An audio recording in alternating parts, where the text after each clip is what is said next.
पौराणिक कथांच्या या अद्भुत जगात तुमचे सहर्ष स्वागत आहे. आजची ही विशेष व्रतकथा शेवटपर्यंत पहा आणि नवनवीन प्रेरणादायी कथांसाठी चॅनलला सबस्क्राईब करा. वक्रतुंड महकय सूर्यकोटि समप्रभ निर्विघ्नं कुरु मे देव सर्वकार्येषु सर्वदा. खूप जुन्या काळातील गोष्ट आहे, जेव्हा माणसाची श्रीमंती त्याच्या पैशांवरून नाही तर त्याच्या श्रद्धेवरून मोजली जात असे. सह्याद्रीच्या कुशीत वसलेल्या एका छोट्याशा गावात विनायक नावाचा एक अत्यंत गरीब पण निष्ठावान मूर्तिकार राहत होता. त्याचे घर म्हणजे मातीच्या भिंती आणि त्यावर वाळलेल्या गवताचे छप्पर असलेले एक साधे खोपट होते, जिथे दारिद्र्य पाचवीलाच पूजलेले होते. विनायकची पत्नी सुमती ही खऱ्या अर्थाने त्याच्या संसाराचा कणा होती. फाटकी वस्त्र लेऊनही तिच्या चेहऱ्यावर एक प्रकारचे दैवी समाधान असे, कारण तिची मती नेहमी देवाच्या चरणी स्थिर असायची. त्यांचा लहानगा मुलगा गंपू, ज्याचे डोळे बाप्पाच्या मूर्तीसारखेच टपोरे आणि निरागस होते, तो नेहमी आपल्या वडिलांना मूर्ती घडवताना मोठ्या कौतुकाने पाहत असे. विनायक चतुर्थीचा पवित्र दिवस जवळ येत होता आणि गावातील वातावरणात एक वेगळाच उत्साह संचारला होता. विनायक चतुर्थी, ज्याला आपण वरद विनायक चतुर्थी म्हणतो, ती म्हणजे संकटातून मार्ग दाखवणारी आणि मनोकामना पूर्ण करणारी तिथी. विनायकने मनोमन ठरवले होते की यंदा बाप्पाची अशी एक मूर्ती घडवायची जिच्या दर्शनाने भक्तांचे दुःख विरघळून जाईल. पण परिस्थिती मोठी बिकट होती. घरात धान्याचा कण नव्हता आणि मूर्ती घडवण्यासाठी लागणारी उत्तम प्रतीची शाळूची माती आणि नैसर्गिक रंग विकत घेण्यासाठी विनायकच्या पदरात एक दमडीही नव्हती. गावातील धोंडीबा सावकार, जो आपल्या क्रूरतेसाठी आणि पैशाच्या हव्यासासाठी प्रसिद्ध होता, त्याचे कर्ज विनायकच्या डोक्यावर होते. धोंडीबाने विनायकला आधीच बजावले होते की जर या चतुर्थीपर्यंत कर्जाचा हप्ता चुकला तर त्याचे घर आणि ती छोटीशी जमीन जप्त केली जाईल. विनायक विषण्ण मनाने नदीकाठी गेला आणि तिथल्या ओल्या मातीकडे पाहत विचार करू लागला की ज्या देवाने सर्वांना निर्माण केले, तो स्वतःच्याच पूजेसाठी मला मार्ग दाखवणार नाही का? त्याने आकाशाकडे पाहून एक दीर्घ श्वास घेतला आणि बाप्पाचे नाव घेऊन नदीतील चिखलातून मातीचा गोळा उचलला. घरी परतल्यावर सुमतीने पाहिले की विनायकच्या हातात काहीच नाही, पण त्याच्या चेहऱ्यावर एक अढळ विश्वास आहे. तिने त्याला विचारले, "अहो, यंदाची चतुर्थी कशी साजरी होणार? गंपूला भूक लागली आहे आणि घरात केवळ पाणी शिल्लक आहे." विनायक शांतपणे म्हणाला, "सुमती, विनायक चतुर्थी हे केवळ व्रत नाही, ती एक परीक्षा आहे. बाप्पाला सोन्याचे अलंकार नको असतात, त्याला हवा असतो तो फक्त आपला भाव. मी या मातीतूनच बाप्पाला साथ घालणार आहे." विनायकने रात्रीच्या मंद प्रकाशात मूर्ती घडवायला सुरुवात केली. त्याचे हात कलेत इतके पारंगत होते की मातीचा तो गोळा हळूहळू एका दैवी रूपात रूपांतरित होऊ लागला. गंपू जवळच बसून आपल्या वडिलांना पाहत होता आणि सुमती मनातल्या मनात गणपती अथर्व शीर्षाचे पठण करत होती. विनायकच्या मनात एकच ध्यास होता की ही मूर्ती केवळ मातीची न राहता ती भक्तांच्या श्रद्धेचा आधार बनावी. पण नियतीला काहीतरी वेगळेच मान्य होते. धोंडीबा सावकाराला विनायकच्या या निर्धाराची कुणकुण लागली होती आणि त्याला भीती होती की जर विनायकने काही चमत्कार केला तर आपली पकड ढिली होईल. त्याने ठरवले की विनायकची ही साधना पूर्ण होऊ द्यायची नाही. रात्र जसजशी गडद होत होती तसतसे विनायकच्या झोपडीबाहेर काही सावल्या घुटमळू लागल्या होत्या. विनायकला याची कल्पना नव्हती. तो आपल्या कलेत इतका दंग झाला होता की त्याला आजूबाजूच्या जगाचा विसर पडला होता. त्याने मूर्तीच्या पोटाचा घेर आणि सोंडेचे वळण इतके सुंदर दिले होते की जणू काही प्रत्यक्ष गणपती बाप्पा तिथे अवतरणार होते. विनायक चतुर्थीच्या व्रतात उपवासाला मोठे महत्त्व असते आणि विनायकने ठरवले होते की जोपर्यंत बाप्पाची मूर्ती पूर्ण होत नाही आणि प्राणप्रतिष्ठा होत नाही तोपर्यंत तो अन्नाचा कणही घेणार नाही. भूक आणि तहान विसरून तो फक्त बाप्पाच्या सेवेत मग्न होता. सुमतीने पाहिले की विनायकचे शरीर थकले आहे, पण त्याचे डोळी तेजानी तळपत आहेत. अचानक बाहेरून धोंडीबाच्या माणसांचा आवाज आला. ते विनायकला धमकावू लागले की उद्या सकाळी जर पैसे मिळाले नाहीत तर मूर्तीसह त्याला घराबाहेर काढले जाईल. विनायकने क्षणभर डोळे मिटले, बाप्पाचे स्मरण केले आणि पुन्हा कामाला लागला. त्याला ठाऊक होते की ही विनायक चतुर्थी त्याच्या आयुष्याला एक नवे वळण देणार आहे. पहाटेचा गार वारा सुटला होता आणि विनायकची मूर्ती आता जवळजवळ तयार झाली होती. पण एका मोठ्या चमत्काराची आणि संघर्षाची ही केवळ पहिली पायरी होती. पहाटेचा प्रहर उलटला आणि सूर्याची पहिली किरणे विनायकच्या झोपडीच्या फटीतून आत शिरली. तेव्हा मातीच्या त्या मूर्तीवर पडलेला तो प्रकाश जणू काही साक्षात ईश्वराचेच तेज असल्यासारखा भासत होता. विनायकचे हात मातीने माखलेले होते आणि डोळ्यात रात्रभराच्या जागरणामुळे थोडा थकवा होता. पण त्याच्या अंतरातील भक्तीचा दिवा मात्र जोमाने तेवत होता. सुमतीने अंगण झाडून सडा संमार्जन केले आणि तुळशीसमोर दिवा लावला. पण तिच्या मनात धाकधूक होती की आज धोंडीबा सावकार नक्कीच काहीतरी उत्पात घडवून आणणार. इतक्यात दाराबाहेर घोड्यांच्या टापांचा आवाज आला आणि धोंडीबा सावकार आपल्या 2 दिप्पाड माणसांसह विनायकच्या दारात येऊन उभा ठाकला. त्याच्या चेहऱ्यावर एक क्रूर हास्य होते आणि हातात व्याजाच्या हिशोबाची वही होती. त्याने जोराने ओरडून विनायकला बाहेर बोलावले. "अरे ओ मूर्तिकारा, बाहेर ये. आज चतुर्थीची लगबग सुरू झालीये. माझे पैसे कुठे आहेत? की फक्त मातीचे गोळे बनवून दिवस काढणार आहेस?" विनायक शांतपणे बाहेर आला आणि त्याने सावकाराला नमस्कार केला. पण धोंडीबाने तो धुडकावून लावला. सावकाराची नजर झोपडीत असलेल्या त्या अर्धवट तयार मूर्तीवर पडली आणि त्याने उपहासाने म्हटले, "काय रे, या मातीच्या ढेकळावर तू माझे कर्ज फेडणार का? याला कोण विकत घेणार? बाजारात तर सोन्या चांदीच्या कामाच्या मूर्तींना किंमत आहे." सुमती पुढे आली आणि धीर एकवटून म्हणाली, "सावकार, बाप्पाला श्रीमंतीची हाव नसते. त्यांना फक्त भक्ताचे प्रेम हवे असते. आमच्या विनायकने ही मूर्ती रक्ताचे पाणी करून घडवली आहे. ती नक्कीच आम्हाला तारून नेईल." धोंडीबा हसून म्हणाला, "भक्तीने पोट भरत नाही पोरी. उद्या सकाळपर्यंत जर मोहरांची थैली माझ्या हातात पडली नाही तर या बाप्पाच्या मूर्तीसह तुम्हाला गावाबाहेर हाकलून लावीन." विनायकच्या मनात भीतीचा लवलेशही नव्हता. त्याने फक्त बाप्पाकडे पाहिले आणि मनातल्या मनात प्रार्थना केली की देवा, हा देह तुझा आहे आणि ही कलाही तुझीच आहे. जे काही होईल ते तुझी इच्छा समजून मी स्वीकारेन. सावकार गेल्यावर विनायकसमोर मोठा प्रश्न होता की आता मूर्तीला रंग कसा द्यायचा, कारण त्याच्याकडे ना शेंदूर होता ना हळद कुंकू विकत घ्यायला पैसे होते. गंपूने आपल्या वडिलांची अगतिकता पाहिली आणि तो धावत धावत रानात गेला. तिथे त्याला काही रानफुले, पळसाची फुले आणि सुकलेली हळकुंडे सापडली. त्याने ती गोळा करून आणली आणि आपल्या आईला म्हणाला, "आई, हे बघ, आपण यापासूनच बाप्पासाठी रंग तयार करूया ना." सुमतीच्या डोळ्यात पाणी आले. तिने त्या फुलांचा रस काढला आणि विनायकला दिला. विनायकने त्या नैसर्गिक रंगांनी बाप्पाचे डोळे आणि पितांबर रंगवायला सुरुवात केली. जसा जसा रंगाचा हात फिरू लागला तशी तशी ती मूर्ती जिवंत वाटू लागली. विनायकच्या कलेत अशी काही जादू होती की साध्या फुलांच्या रसानेही ती मूर्ती सोन्यासारखी झळालू लागली. गावातील काही लोक तिथून जात असताना त्यांनी सहज झोपडीत डोकावून पाहिले आणि ते जागीच थबकले. त्यांना वाटले की प्रत्यक्ष गणपती बाप्पा तिथे आसनस्थ झाले आहेत. बातमी हळूहळू वाऱ्यासारखी गावात पसरू लागली की विनायकने एक अशी मूर्ती घडवली आहे जी पाहून मन प्रसन्न होते. ही बातमी धोंडीबाच्या कानावरही गेली आणि त्याचा जळफळाट झाला. त्याने विचार केला की जर विनायकची मूर्ती लोकांनी पसंत केली तर तो श्रीमंत होईल आणि माझे कर्ज फेडून टाकेल. हे त्याला होऊ द्यायचे नव्हते. त्याने आपल्या माणसांना बोलावून गुप्तपणे काहीतरी सूचना दिल्या. इकडे विनायकचा उपवास सुरूच होता. त्याने केवळ बाप्पाच्या स्मरणावर स्वतःला सावरले होते. संध्याकाळ झाली तसे आकाशात ढग दाटून आले. जणू काही निसर्गही एका मोठ्या घटनेची प्रतीक्षा करत होता. विनायकने मूर्तीच्या शेवटच्या सजावटीसाठी सुमतीला सांगितले की घराच्या कोपऱ्यात असलेले ते जुने रेशमी कापड घेऊन ये, जे त्यांच्या लग्नात सुमतीच्या वडिलांनी दिले होते. सुमतीने विचारही न करता ते कापड विनायकच्या स्वाधीन केले, कारण तिला माहीत होते की बाप्पाच्या रूपासाठी कोणताच त्याग मोठा नाही. विनायकने त्या कापडाचा छोटासा मुकुट बनवून बाप्पाच्या मस्तकी ठेवला. आता ती मूर्ती पूर्ण झाली होती. पण विनायकला जाणीव होती की धोंडीबा शांत बसणार नाही. रात्रीच्या अंधारात विनायकच्या झोपडीजवळ काही संशयास्पद हालचाली जाणवू लागल्या. कुणीतरी विनायकच्या श्रद्धेवर घाला घालण्याचा प्रयत्न करत होते. विनायकने गंपूला जवळ घेतले आणि सुमतीला सांगितले की आपण रात्रभर जागून बाप्पाचे रक्षण करायचे आहे. पण त्याच वेळी वाड्यावरून एक निरोप आला की उद्या सकाळी महाराज प्रतापसिंह स्वतः गावात येणार आहेत आणि त्यांना श्रेष्ठ मूर्तिकाराची भेट घ्यायची आहे. ही आनंदाची बातमी होती की संकटाची नांदी? विनायक द्विधा मनस्थितीत होता, पण त्याने आपले सर्वस्व बाप्पाच्या चरणी अर्पण केले होते. सूर्यनारायणाने सह्याद्रीच्या कडांवरून आपली सोनेरी किरणे उधळली आणि विनायकच्या गरिबीने माखलेल्या अंगणात एक नवा आशेचा प्रकाश पसरला. पण या प्रकाशासोबतच धोंडीबा सावकाराच्या वत्सराचा अंधारही गडद होऊ लागला होता. विनायकने रात्रभर डोळ्याला डोळा न लावता त्या मातीच्या गोळ्याला साक्षात वरद विनायकाचे रूप दिले होते, ज्याच्या दर्शनाने मनातील सर्व क्लेश दूर व्हावेत असे ते सात्विक तेज होते.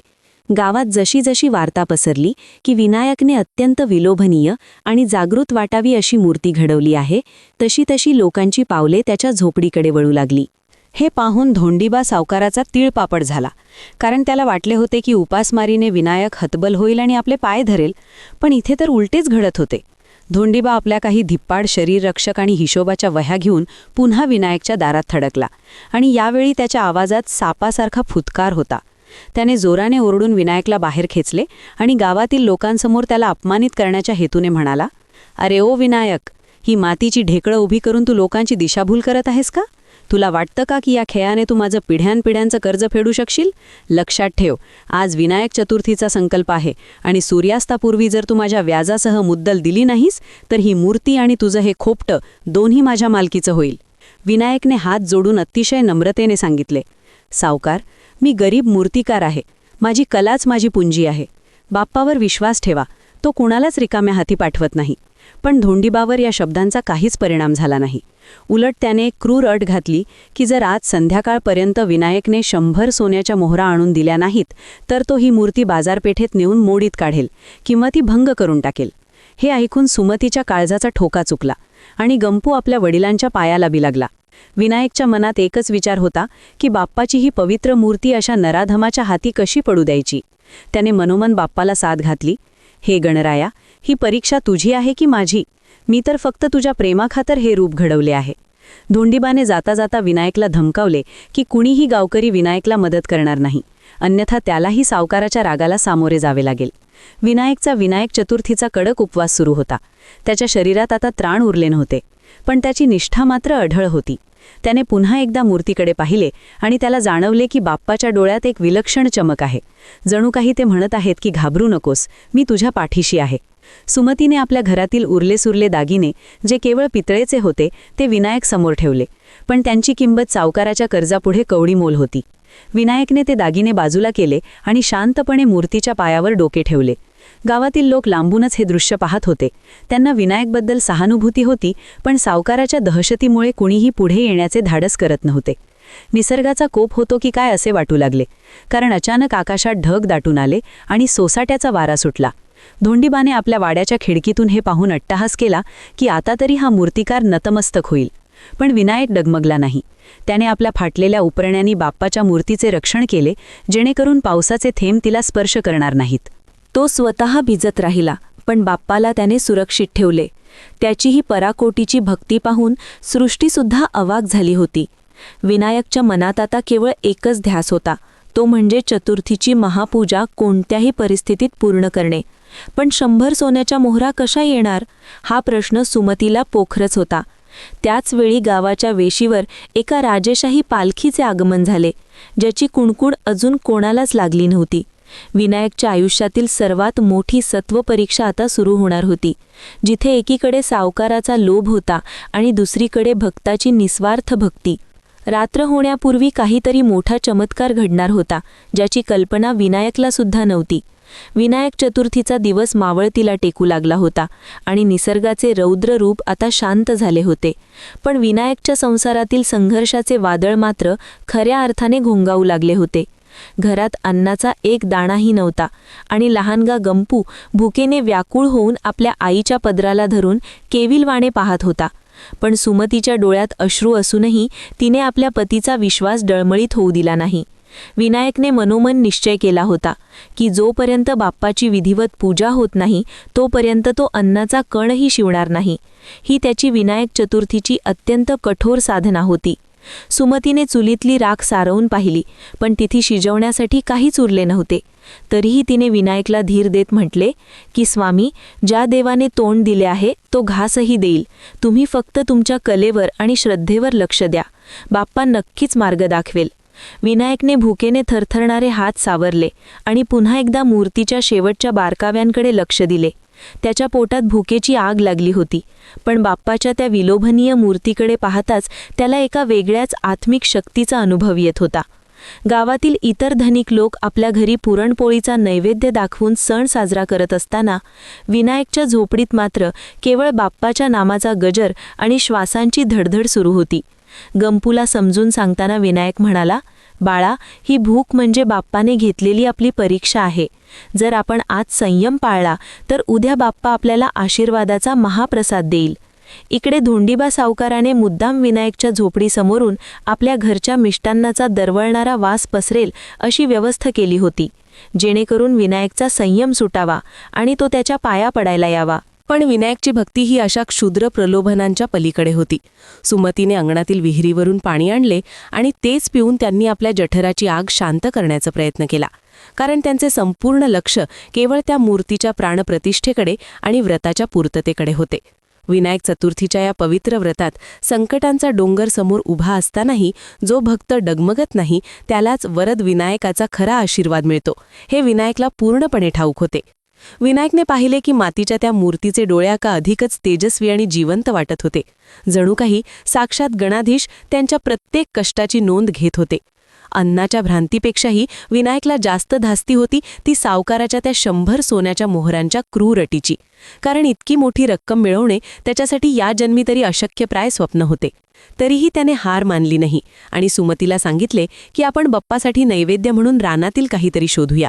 तेव्हा सुमतीने घरामागच्या वेलीवरची काही रानफळे आणि दुर्वा गोळा केल्या आणि त्याच अत्यंत आदराने बप्पापुढे अर्पण केल्या. विनायकच्या या अढळ निर्धाराने जणू काही चराचर सृष्टी ही अवाक झाली होती, कारण त्याचवेळी गावाच्या वेशीवर असलेली ती राजेशाही पालखी आता हळूहळू वाट काढत विनायकच्या या मोडक्या झोपडीच्या दिशेने सरकू लागली होती.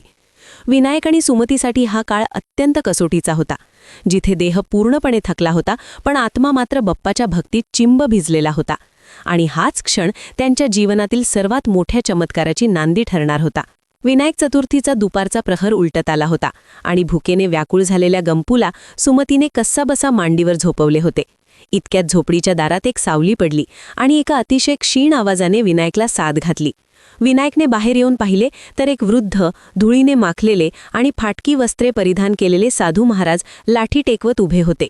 त्यांच्या चेहऱ्यावर अनेक वर्षांच्या तपाचे तेज असले तरी शरीर मात्र भुकेने आणि तहानेने अत्यंत थकलेले जाणवत होते.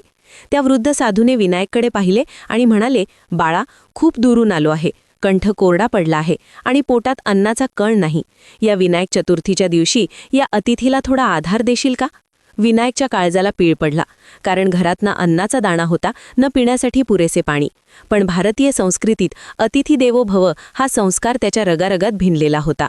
विनायकने सुमतीकडे पाहिले आणि सुमतीने क्षणाचाही विळंब न लावता बाप्पाच्या नैवेद्यासाठी ठेवलेली ती काही रानफळे आणि तांब्याभर पाणी त्या साधू महाराजांसमोर अत्यंत आदराने ठेवले.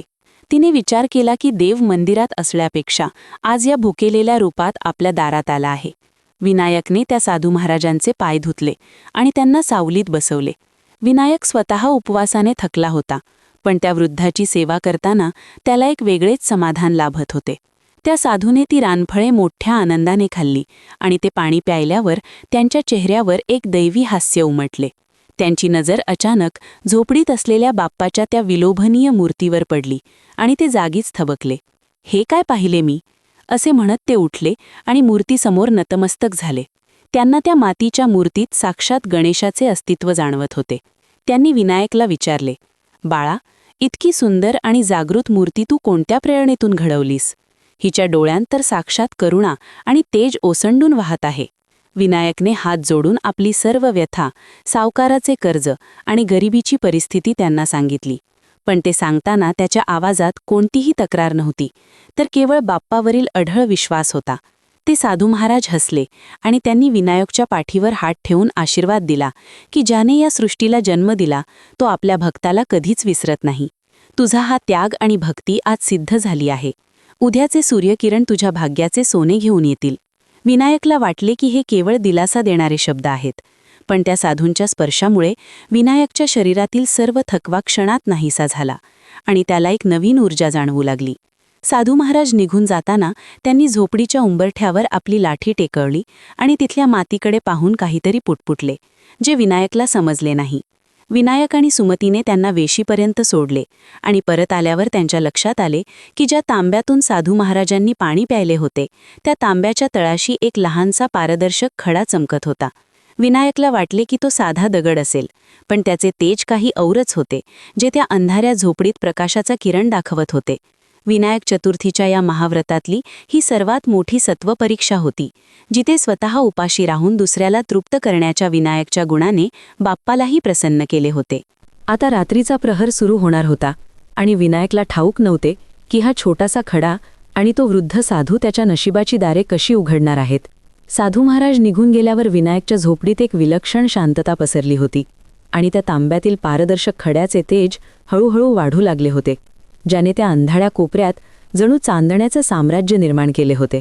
विनायकने तो खडा हातात घेतला तेव्हा त्याला जाणवले की तो कोणताही साधा दगड नसून एक अत्यंत दुर्मिळ आणि अमूल्य असा चिंतामणी सदृश रत्न असावे, ज्याच्या नुसत्या स्पर्शाने विनायकच्या मनातील सर्व चिंता आणि शरीराचा थकवा क्षणार्धात विरघळून गेला. सुमतीने आश्चर्याने आपले डोळे चोळले, कारण तिला वाटले की हा काही भास आहे, पण त्या रत्नाचा प्रकाश इतका शुद्ध आणि सात्विक होता की संपूर्ण झोपडीत गुलाबाचा मंद सुवास दरवळू लागला होता.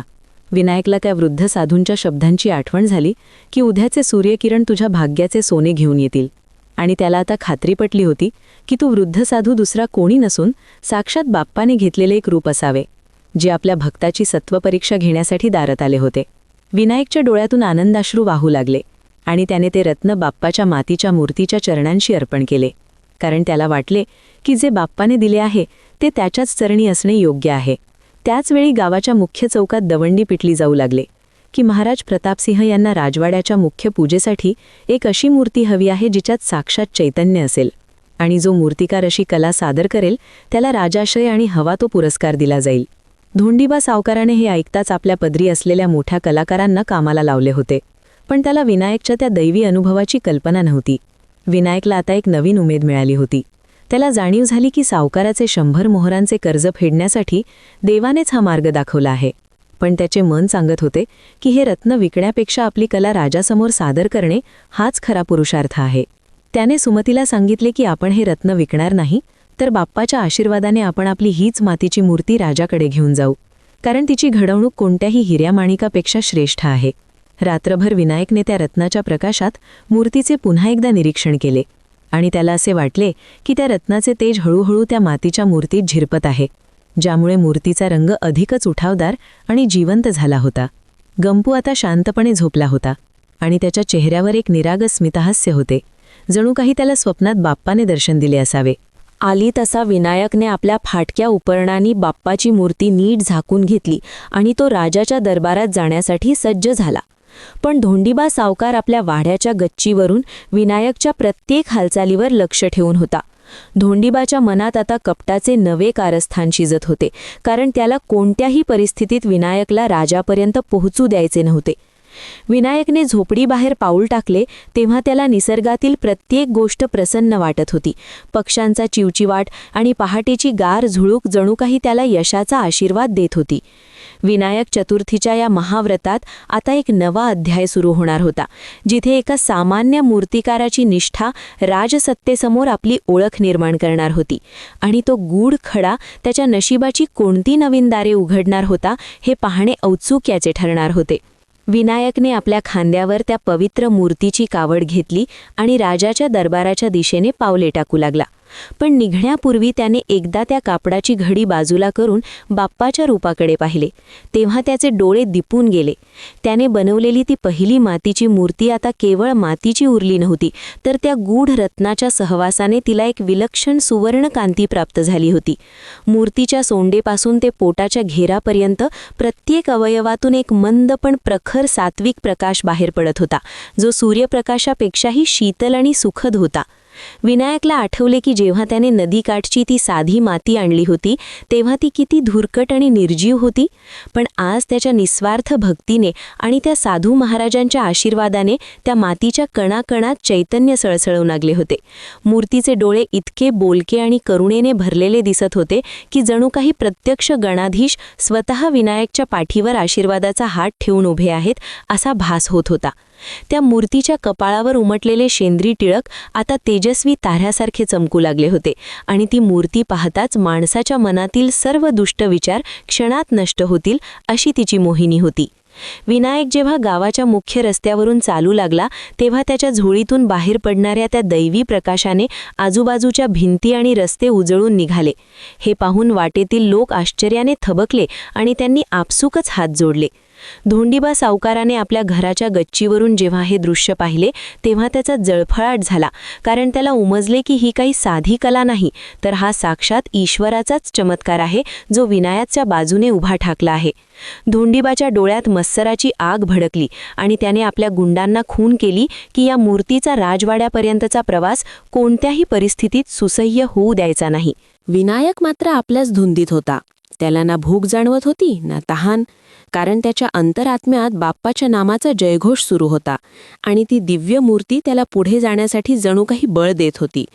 त्याने पाहिले की मातीचा तो साचा आता अशा तेजाने न्हावून निघाला आहे की सोन्याच्या मूर्तीसुद्धा त्यासमोर फिक्क्या पडतील, आणि हेच ते दैवी तेज होते जे केवळ सच्च्या भक्ताच्या हातूनच प्रकट होऊ शकत होते. विनायक राजवाड्याच्या मार्गावर असताना धोंडीबा सावकाराच्या मत्सराचा अग्नी आता अधिकच प्रज्वलित झाला होता आणि त्याने आपल्या पापी मनाचा वापर करून विनायकचा मार्ग रोखण्यासाठी एक भयानक कट रचला. धोंडीबाने आपल्या 2 धिप्पाड माणसांना, ज्यांच्या मनात दयेचा लवलेशही नव्हता, त्यांना जंगलाच्या अरुंद वाटेवर लपून बसण्यास सांगितले होते, जेणेकरून विनायक तिथून जाताच त्याच्यावर हल्ला करून ती मौल्यवान आणि तेजस्वी मूर्ती पळवून नेता येईल. विनायक जेव्हा त्या निर्जन आणि झाडाझुडपांनी वेढलेल्या वाटेवर पोहोचला तेव्हा त्याला अचानक वातावरणात एक प्रकारचा तणाव जाणवू लागला, पण त्याच्या मुखात बाप्पाचे नाव असल्याने तो निर्भयपणे पुढे चालत राहिला. अचानक धोंडीबाची माणसे लाठ्या काठ्या घेऊन समोर आली आणि त्यांनी विनायकला अडवून अत्यंत उद्धटपणे विचारले की काय रे भिकाळ्या, ही कसली जादूची मूर्ती घेऊन निघाला आहेस? गुपचूप ती आमच्या स्वाधीन कर, नाहीतर आज तुझे प्राण वाचणार नाहीत. विनायकने मूर्ती आपल्या छातीशी घट्ट धरली आणि म्हणाला की हे पहा, मी राजाच्या दर्शनासाठी चाललो आहे आणि ही मूर्ती बाप्पाचा प्रसाद आहे. तुम्ही माझ्याशी नाहक वैर घेऊ नका. पण त्या नडाधमांनी विनायकला जोराने ढकलले आणि त्याच्या हातातील कावड हिसकावून घेण्याचा प्रयत्न केला, ज्यामुळे विनायक जमिनीवर कोसळला. पण त्याने मूर्तीला अजिबात धक्का लागू दिला नाही. त्याने स्वतःचे शरीर मातीला लावले, पण बाप्पाला मात्र सुरक्षित ठेवले. त्याच्या कोपर आणि गुडघ्यातून रक्त वाहू लागले, तरी विनायकच्या चेहऱ्यावर भीतीऐवजी एक विलक्षण करुणा होती. सावकाराच्या माणसांनी जेव्हा मूर्तीवर हात टाकण्याचा प्रयत्न केला तेव्हा त्या मूर्तीतून अचानक एक असा प्रखर प्रकाश झोत बाहेर पडला की त्यांचे डोळे दिपून गेले आणि त्यांना काही क्षण काहीच दिसेनासे झाले. ते घाबरून मागे सरकले, कारण त्यांना वाटले की हा काहीतरी अघोरी प्रकार आहे. पण विनायकला मात्र त्या प्रकाशात शांतता आणि आधार जाणवत होता. धोंडीबा लांबून हे सर्व पाहत होता आणि आपला डाव फसताना पाहून त्याचा जळफळाट झाला. त्याने स्वतः पुढे येऊन विनायकाला लाथ मारण्याचा विचार केला, पण त्याचवेळी जंगलातून वाघाची एक मोठी गर्जना ऐकू आली, ज्यामुळे सर्व गुंड आणि खुद्द सावकारसुद्धा भीतीने पळत सुटले. विनायकाला समजले की बाप्पानेच या संकटातून आपली मुक्तता केली आहे. त्याने पुन्हा एकदा त्या तेजस्वी मूर्तीचे दर्शन घेतले आणि जखमी अवस्थेतही तो उठून राजवाड्याच्या दिशेने चालू लागला.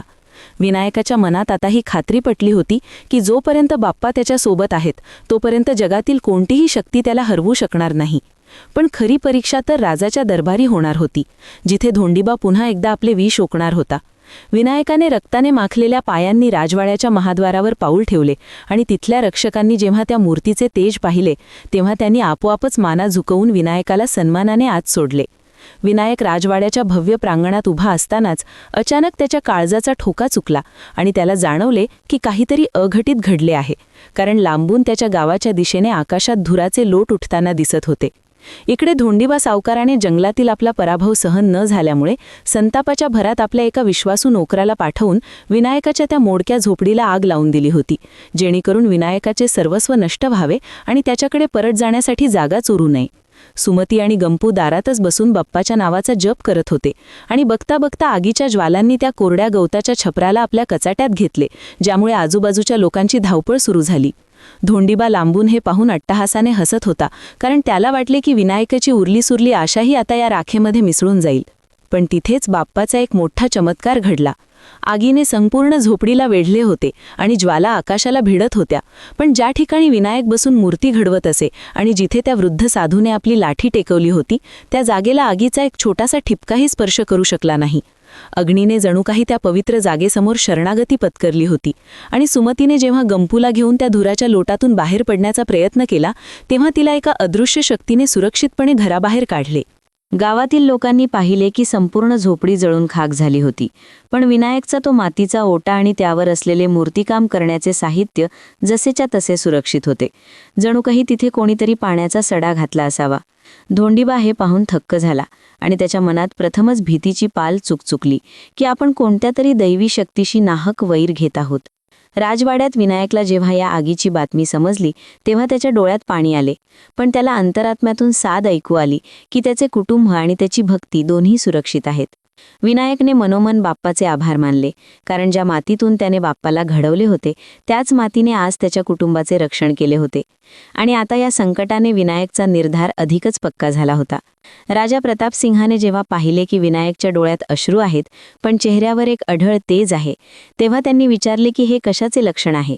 आणि विनायकने शांतपणे सांगितले की ही बाप्पाची लीला आहे, जी अग्नीलाही शांत करू शकते. विनायक चतुर्थीच्या या महाव्रतात अग्नीची ही परीक्षा विनायकला एका मोठ्या विजयाकडे घेऊन जाणार होती आणि धोंडीबाचे हे पापच त्याच्या विनाशाचे कारण ठरणार होते. राजवाड्याचा तो विशाल दरबार रत्नजडित खांबांनी आणि सुगंधी फुलांच्या माळांनी सजलेला होता, जिथे आजूबाजूच्या प्रदेशातील मोठे मोठे श्रीमंत मूर्तिकार आणि सुवर्णकार आपल्या सोन्या चांदीच्या कामाच्या भारी मूर्ती घेऊन राजा प्रतापसिंहाच्या निर्णयाची प्रतीक्षा करत होते. राजा प्रतापसिंह जे आपल्या न्यायप्रियतेसाठी आणि कलेच्या पारखी नजरेसाठी ओळखले जात होते, त्यांच्या चेहऱ्यावर मात्र एक प्रकारची अस्वस्थता होती, कारण त्यांना त्या महागड्या धातूच्या मूर्तींमध्ये तो सात्विक भाव आणि ईश्वरी तेज जाणवत नव्हते, जे एका खऱ्या उपासनेसाठी आवश्यक असते. दरबारात उपस्थित असलेले मंत्री आणि दरबारी एकमेकांशी कुजबुजत होते की एका साध्या मूर्तिकाराने, जो अत्यंत फाटक्या अवस्थेत आहे, त्याने जंगलातील संकटांवर मात करून एक अशी मूर्ती आणली आहे जिच्या तेजाची चर्चा आता संपूर्ण राजवाड्याच्या कोनाकोपऱ्यात पोहोचली आहे. धोंडीबा सावकार आपल्या कपटी नजरेने तिथेच एका कोपऱ्यात उभा होता आणि तो विनायककडे तुच्छतेने पाहत राजाच्या कानात विष कालवण्याचा प्रयत्न करत होता की हा विनायक केवळ एक भोंदू असून त्याने काहीतरी काळी जादू करून लोकांना भुलवले आहे. राजाने जेव्हा विनायकला पुढे बोलावले तेव्हा संपूर्ण दरबारात शांतता पसरली. विनायकने नम्रपणे झुकून राजाला वंदन केले आणि त्याच्या हातातील कापडाने झाकलेली ती मूर्ती पाहून राजाच्या मनात कुतूहल निर्माण झाले. विनायकने हळूवारपणे ते कापड बाजूला केले आणि ज्या क्षणी बाप्पाच्या त्या मातीच्या मूर्तीचे दर्शन झाले त्या क्षणी संपूर्ण राजदरबारात जणू साक्षात सूर्याचा प्रकाश फाकल्यासारखे झाले आणि तिथल्या रत्नजडित झुंबरांचे तेजही त्या मातीच्या मूर्तीच्या दैवी तेजापुढे फिके पडू लागले. दरबारातील उपस्थित सर्वजण आपल्या जागेवरून आपसुकच उभे राहिले आणि प्रत्येकाच्या मुखातून गणपती बाप्पा मोरयाचा जयघोष बाहेर पडला, कारण त्या मूर्तीमध्ये विनायकची शुद्ध भक्ती आणि त्या गूढ रत्नाचे सामर्थ्य एकवटले होते. राजा प्रतापसिंह भारावून जाऊन सिंहासनावरून खाली उतरले आणि त्यांनी त्या मूर्तीसमोर नतमस्तक होत कबूल केले की मी माझ्या आयुष्यात अनेक मौल्यवान वस्तू पाहिल्या आहेत, पण या मातीच्या मूर्तीत जे सुख आणि शांती मला जाणवत आहे ती कोणत्याही सोन्या चांदीत नाही. विनायकच्या कलेची ही चर्चा वाऱ्यासारखी राजवाड्याबाहेर पसरली आणि सामान्य जनतेने सुद्धा विनायकचा जय जयकार करायला सुरुवात केली, ज्यामुळे धोंडीबाच्या काळजात भीतीचा गोळा आला, कारण आता विनायकला राजाश्रय मिळणे निश्चित झाले होते. राजाने विनायकला विचारले की तू हे अद्वितीय रूप कसे घडवले. तेव्हा विनायकने अत्यंत विनीतपणे सर्व श्रेय आपल्या श्रद्धेला आणि बाप्पाच्या कृपेला दिले, ज्यामुळे राजाचा त्याच्यावरील विश्वास अधिकच दृढ झाला. विनायक चतुर्थीच्या या सोहळ्यात विनायक आता केवळ एक गरीब मूर्तिकार राहिला नव्हता, तर तो राजाच्या दरबारातील सर्वात सन्मानित व्यक्ती बनला होता. आणि हीच त्याच्या यशाची पहिली मोठी पायरी होती, जिथे त्याच्या कलेचा आणि भक्तीचा खऱ्या अर्थाने गौरव झाला होता. राजा प्रतापसिंहाने विनायकच्या भक्तीचा आणि कलेचा गौरव केल्यानंतर त्याला राजवाड्याच्या मुख्य गाभाऱ्यासाठी एक भव्य मूर्ती बनवण्याचे अधिकृत निमंत्रण दिले आणि सांगितले की या कार्यात विनायकला हवी ती मदत राजकोषातून दिली जाईल. विनायकसाठी हे मोठे स्वप्न होते, पण त्याचवेळी धोंडीबा सावकाराच्या मनात पुन्हा एकदा पापाचे विचार घोंगावू लागले होते. त्याने दरबारात पुढे येऊन राजाला खोटे सांगितले की विनायकने ही मूर्ती स्वतःच्या कौशल्याने नाही, तर चोरीच्या साहित्यातून आणि लोकांची फसवणूक करून बनवली आहे.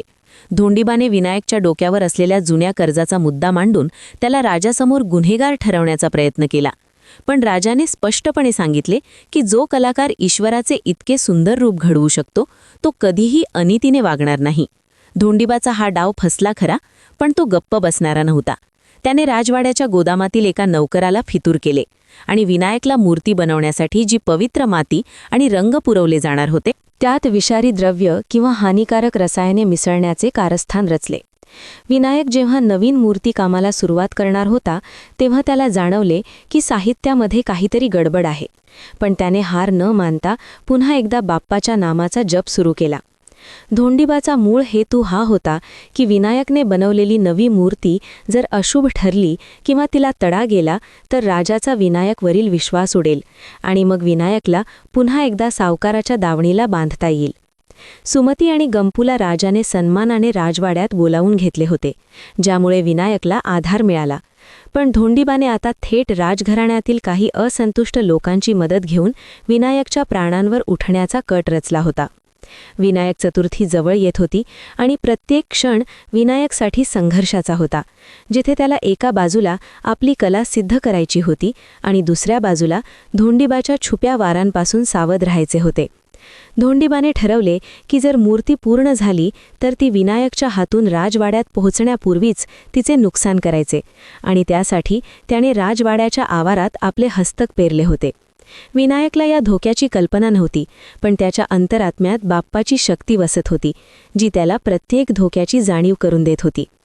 विनायकने राजाच्या आज्ञेनुसार आणि बाप्पाच्या ध्यासाने नवीन भव्य मूर्ती घडवण्यास प्रारंभ केला.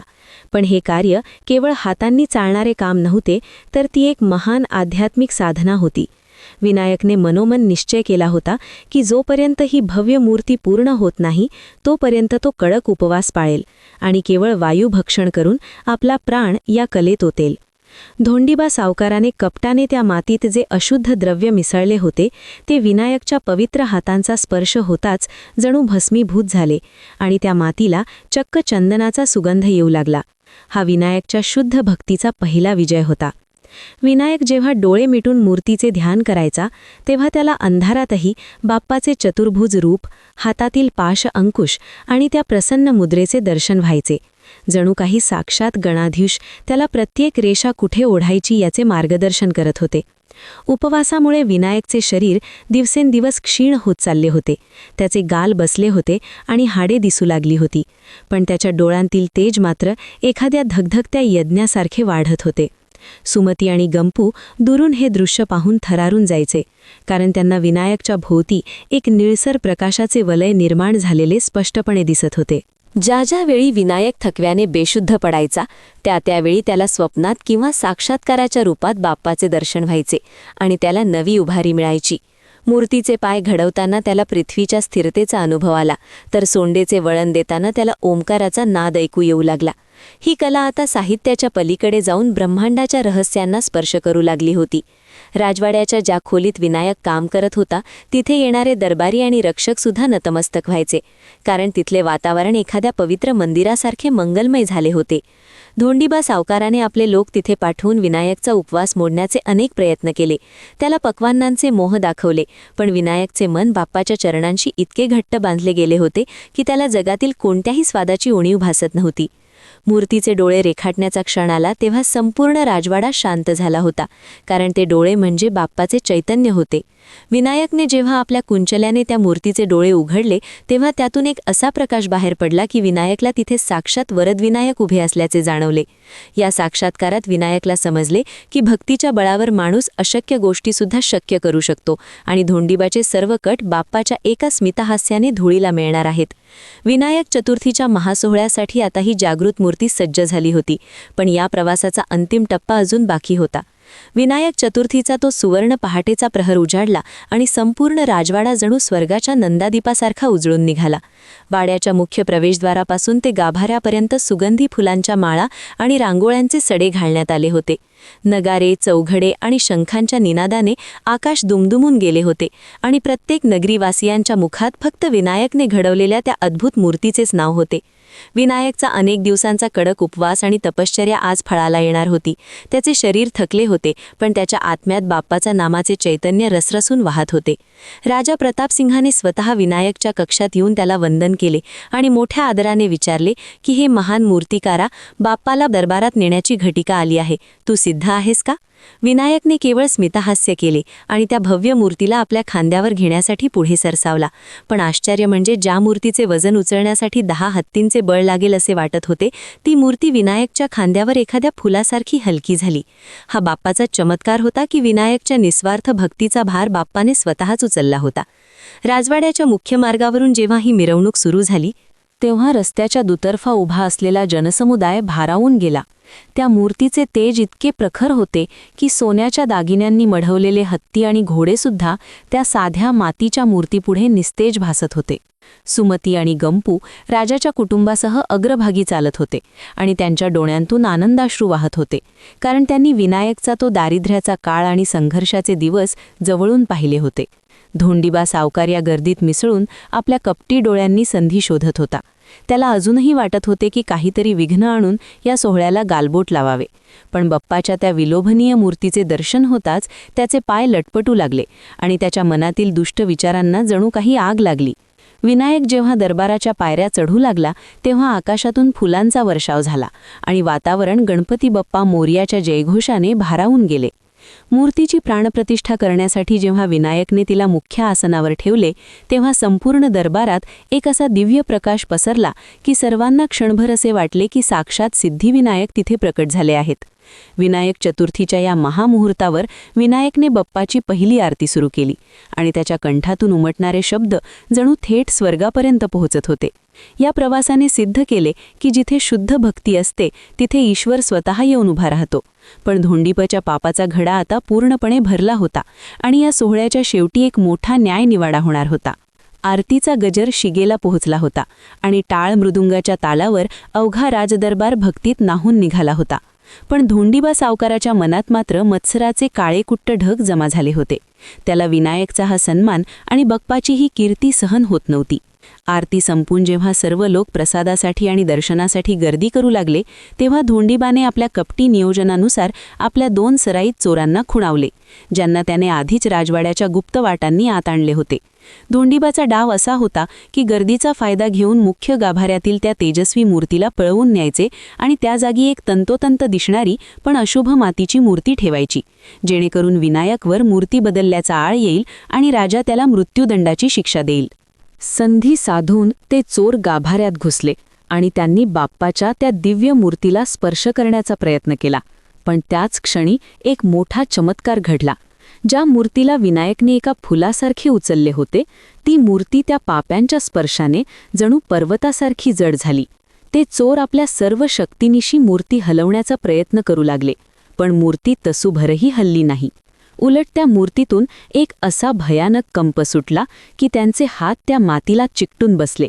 इतक्यात त्या चोरांना मूर्तीच्या डोळ्यात करुणा नाही तर साक्षात काळभैरवाचे रुद्र रूप दिसू लागले आणि भीतीने त्यांच्या ओरडण्याचा आवाज संपूर्ण दरबारात घुमला. लोक धावत गाभाऱ्याकडे आले आणि त्यांनी पाहिले की ते चोर मूर्तीच्या चरणांशी थिजलेल्या अवस्थेत पडले आहेत आणि त्यांचे शरीर थरथर कापत आहे. राजा प्रतापसिंग आणि विनायक तिथे पोहोचले तेव्हा त्या चोरांनी घाबरून धोंडीबाचे नाव घेतले आणि सांगितले की आम्हाला माफ करा, आम्हाला सावकार धोंडीबाने ही मूर्ती चोरण्यासाठी आणि विनायकला फसवण्यासाठी पाठवले होते. धोंडीबा पळून जाण्याच्या तयारीत असतानाच राजरक्षकांनी त्याला पकडले आणि राजाच्या समोर आणून उभे केले. धोंडीबाचा चेहरा आता पांढरा फटक पडला होता आणि त्याची सर्व मस्ती उतरली होती, कारण त्याने साक्षात ईश्वराच्या कामात विघ्न आणण्याचे पाप केले होते. विनायक मात्र शांत होता. त्याने फक्त बाप्पाकडे पाहिले आणि त्याला जाणवले की बाप्पाने स्वतःचे रक्षण स्वतःच केले, नाहीतर आपल्या भक्ताचा सन्मानसुद्धा अबाठीत राखला आहे. राजाने संतापून धोंडीबाची सर्व संपत्ती जप्त करून त्याला अंधार कोठडीत टाकण्याची आज्ञा दिली आणि जाहीर केले की विनायक चतुर्थीच्या या पवित्र दिवशी अधर्माचा पराभव आणि धर्माचा विजय झाला आहे. बाप्पाची ही लीला पाहून दरबारातील प्रत्येक व्यक्ती नतमस्तक झाली आणि विनायकच्या भक्तीचा महिमा त्रिलोकात गाजला. पण आता राजासमोर या सर्व पापांचा न्यायनिवाडा होऊन विनायकच्या भाग्योदयाचा अंतिम क्षण जवळ आला होता. राजवाड्याच्या त्या न्यायपीठावर राजा प्रतापसिंग एखाद्या संतापलेल्या सिंहासारखे बसले होते आणि त्यांच्यासमोर धोंडीबा सावकार भीतीने अक्षरशः थरथर कापत होता, ज्याचे काळे कारस्थान आता संपूर्ण जगासमोर उघडे पडले होते. राजाने आपल्या खड्या आवाजात धोंडीबाला विचारले की अरे नराधमा, ज्या भक्ताने केवळ श्रद्धेच्या बळावर ईश्वराचे इतके सुंदर रूप घडवले, त्याच्याशी तू इतका नीच व्यवहार कसा करू शकलास? धोंडीबाने गुडघे टेकले आणि रडत रडत आपल्या गुन्ह्यांची कबुली देऊ लागला. पण त्याचे हे अश्रू केवळ भीतीने आलेले होते, पश्चातापाचे नव्हते. राजरक्षकांनी त्याचवेळी धोंडीबाच्या त्या विश्वासू नोकरालाही हजर केले, ज्याने विनायकच्या झोपडीला आग लावली होती. आणि या सत्याने विनायकच्या डोळ्यांतून घळघळ अश्रू वाहू लागले. कारण त्याला आता समजले की त्याच्या अनुपस्थितीत त्याच्या कुटुंबावर किती मोठे संकट ओढावले होते. राजाने तात्काळ आदेश दिला की धोंडीबा सावकाराचे सर्व धन, त्याचे कोठार आणि त्याची जमीन जप्त करून ती विनायकच्या नावावर करण्यात यावी. आणि धोंडीबाला त्याच्या उर्वरित आयुष्यासाठी अंधार कोठडीची शिक्षा सुनावण्यात आली. राजाने विनायककडे पाहून मोठ्या सन्मानाने म्हटले की विनायक, तू केवळ एक कलाकार नाहीस, तर तू बाप्पाचा खरा सुपुत्र आहेस. तुझ्या या भक्तीने आणि सहनशीलतेने आज या राज्याला एक नवा आदर्श दिला आहे. सुमतीने गंपूला पोटाशी धरले आणि तिला जाणवले की ज्या बाप्पासाठी त्यांनी इतका त्याग केला, त्या बाप्पाने केवळ त्यांचे रक्षणच केले नाही, तर त्यांना समाजात सन्मानही मिळवून दिला. विनायकने राजाचे आभार मानले, पण त्याने त्या संपत्तीपेक्षा बाप्पाच्या मूर्तीकडे पाहून स्मितहास्य केले. कारण त्याच्यासाठी खरा विजय हा सावकाराचा पराभव नव्हता, तर बाप्पाची प्रतिष्ठापना निर्विघ्नपणे पार पडणे हाच होता. संपूर्ण दरबारात आता धोंडीबाचा तिरस्कार आणि विनायकचा जय जयकार होत होता.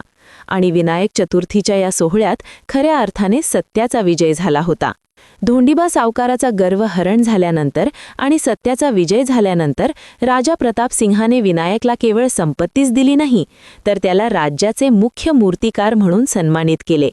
ज्यामुळे विनायकच्या आयुष्यातील गरिबीचे काळे ढग कायमचे विरघळून गेले आणि तिथे सुखाचा सुवर्ण सूर्योदय झाला.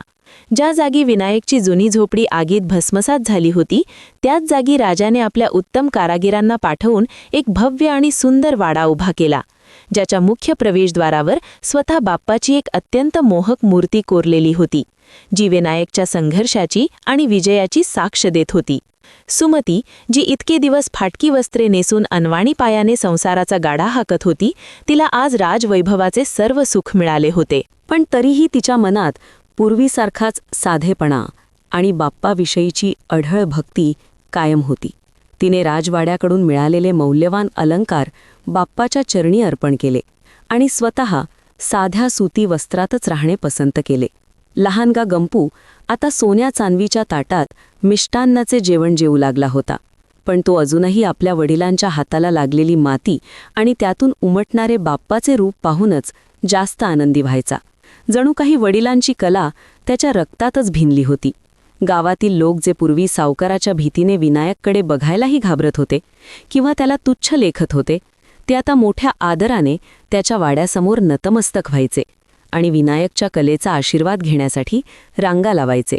विनायकने राजाकडून मिळालेल्या संपत्तीचा वापर केवळ स्वतःसाठी न करता गावात एक भव्य वरद विनायक मंदिर उभारण्यासाठी केला, जिथे प्रत्येक गरीबाला अन्न आणि निवारा मिळेल अशी व्यवस्था त्याने केली, ज्यामुळे संपूर्ण गावालाच एक पवित्र तीर्थक्षेत्राचे स्वरूप प्राप्त झाले.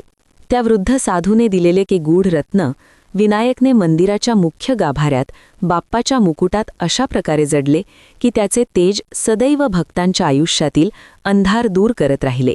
आणि विनायकच्या घराण्यात ही भक्तीची परंपरा पिढ्यानपिढ्या अखंड सुरू राहिली.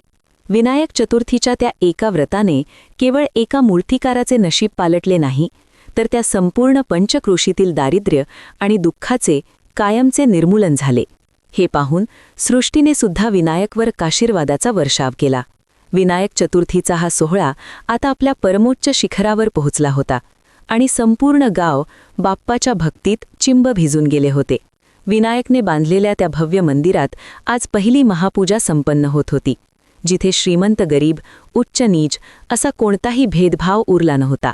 विनायक आणि सुमतीने रेशमी वस्त्रे परिधान करून हातात पूजेचे ताट घेऊन जेव्हा गाभाऱ्यात प्रवेश केला, तेव्हा गावकऱ्यांनी केलेल्या जयघोषाने आसमंत दुमदुमून गेला आणि त्या मातीच्या मूर्तीतून पुन्हा एकदा तोच दिव्य प्रकाश फाकला, जो विनायकच्या संघर्षाच्या काळात त्याच्या झोपडीत चमकला होता.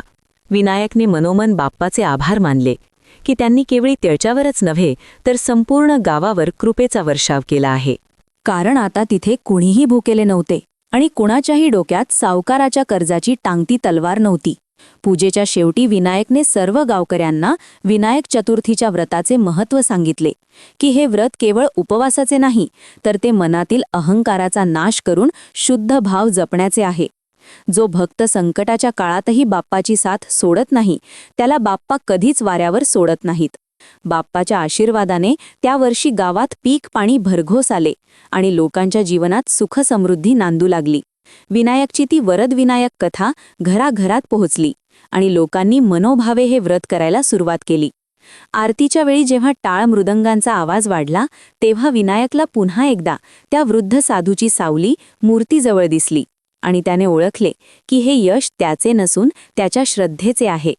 अशा प्रकारे विनायक चतुर्थीच्या या महाव्रताने एका सामान्य भक्ताचे जीवन उजळून निघाले आणि साक्षात विघ्नहर्त्याने त्याच्या आयुष्यातील सर्व संकटांचे कायमचे निवारण केले. जो कोणीही कथा श्रवण करेल किंवा पठण करेल, त्याच्यावर बाप्पाची सदैव कृपादृष्टी राहील. हीच या विनायक चतुर्थीच्या व्रताची फलश्रुती आहे. नमस्कार भक्तांनो, आजची ही विनायक चतुर्थीची हृदयस्पर्शी आणि प्रेरणादायी कथा तुम्हाला नक्कीच आवडली असेल आणि त्यातून तुम्हाला भक्तीची नवी ऊर्जा मिळाली असेल अशी मी आशा करतो. जर ही कथा तुमच्या मनाला भिडली असेल तर या व्हिडिओला लाईक करून तुमचं प्रेम व्यक्त करा आणि कॉमेंट्समध्ये गणपती बाप्पा मोरया लिहायला विसरू नका.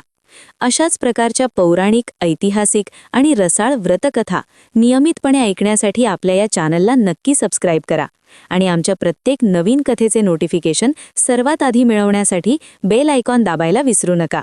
तुमच्या श्रद्धेचा हा प्रवास असाच अखंड सुरू राहो आणि बाप्पा तुम्हा सर्वांचे कल्याण करो. धन्यवाद.